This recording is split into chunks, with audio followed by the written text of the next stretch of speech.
The realtor calls 911. She says, somebody has killed my clients. I got a phone call from my friend, and she said, did you hear what happened to the Shermans? Barry and Honey Sherman were one of Canada's wealthiest and most philanthropic couples. These two leading business lights, social lights in Toronto, dead.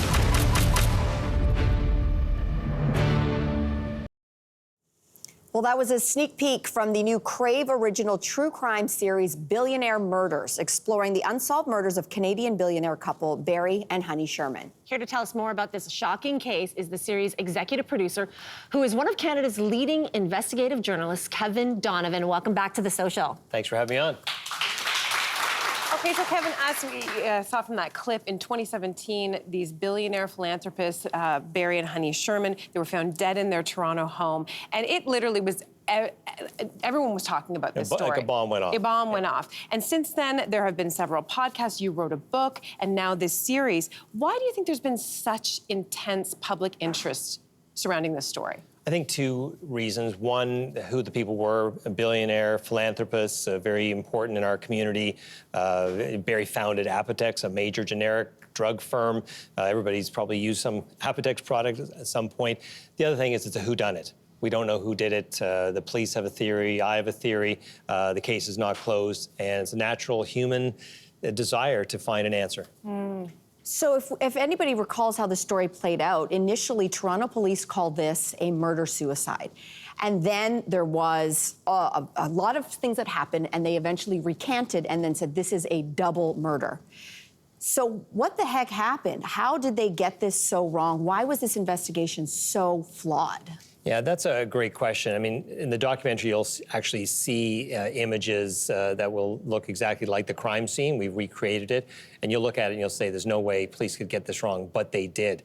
Through my sources, I was assigned to the case. My sources provided me pathology information from the second set of autopsies that the Sherman family had organized.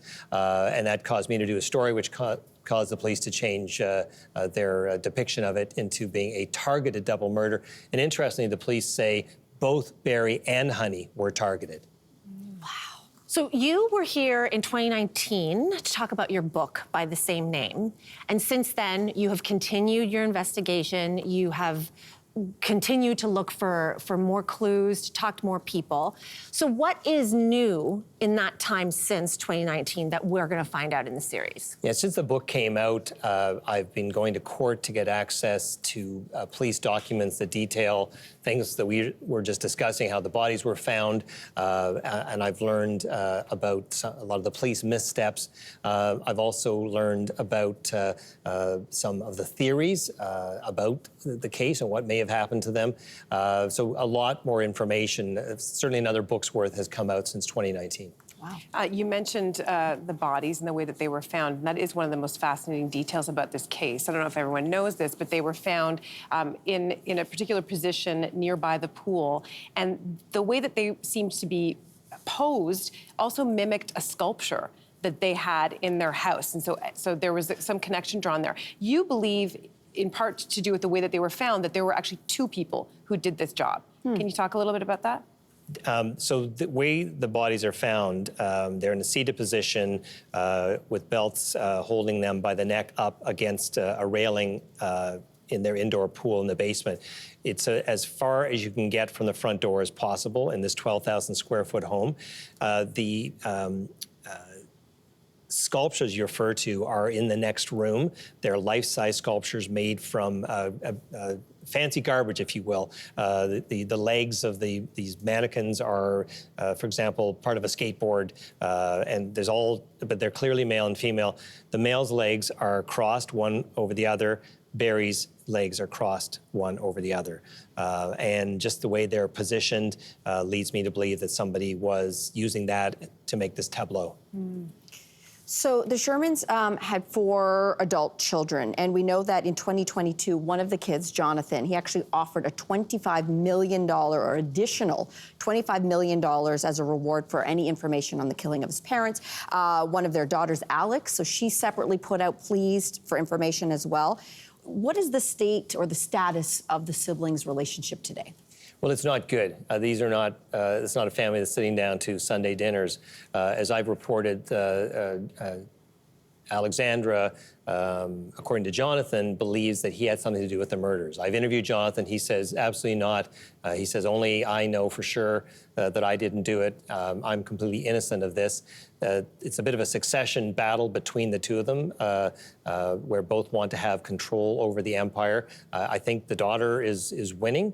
The other two of the four children have moved on in their lives. The Shermans were always very private, and those two at least want to go back to their private lives. So, as mentioned, you've been covering this case now for 5 years. You just talked about how you go to court every 6 months to see if you can get documents unsealed related to police investigation of the case and also the Sherman estate. This is of both public interest, and it's your job as an investigative journalist to hold public figures to account, including the police. But you've encountered roadblocks. What have those been? Well, the police don't want information released. One of the things that took me 3 years to get is a document that the police filed, which gave them gave the Apotex lawyers, Barry Sherman's lawyers, the right to decide what should be released to police and what shouldn't be released to police. That's just ridiculous in my opinion. And that should have been released at the very start. I believe police and the government of Ontario were trying to keep that secret because it's embarrassing to them. Also, just details of the crime scene, details of what friends and family were saying when they were first interviewed by police. All that stuff was sealed. It's now been unsealed. Okay, so our last question, we know that true crime series of all sorts, podcasts and documentaries, they're so huge. And internet sleuths, people who kind of just jump on, get all the details online or listen to a podcast like yours, you know, they're like, oh, here's the theories. And some internet sleuths have actually helped solve murder cases before. All of this information is piling in. You say there's even another book's worth of information in the last few years. How close are you/police close to solving this case? Well, I mean, solving is an interesting term because I think the police have a theory and they're just trying to prove it. These days, smart defense lawyers could drive a truck through this investigation because of the early mistakes. So they're taking extra time. They're also trying to get information from 5 countries that will help them close the case. I feel I'm getting closer, but you know, for me, it's often a couple of steps forward and a couple of steps back. Kevin, thank you so much for your work and for being here. We really appreciate it. Be sure to check out the 4-part original series, Billionaire Murders, premiering on Friday, June 16th, only on Crave. Thanks for watching. We've got lots more discussion and debates on everything from food and fashion to pop culture and current events. Don't forget to click like and subscribe.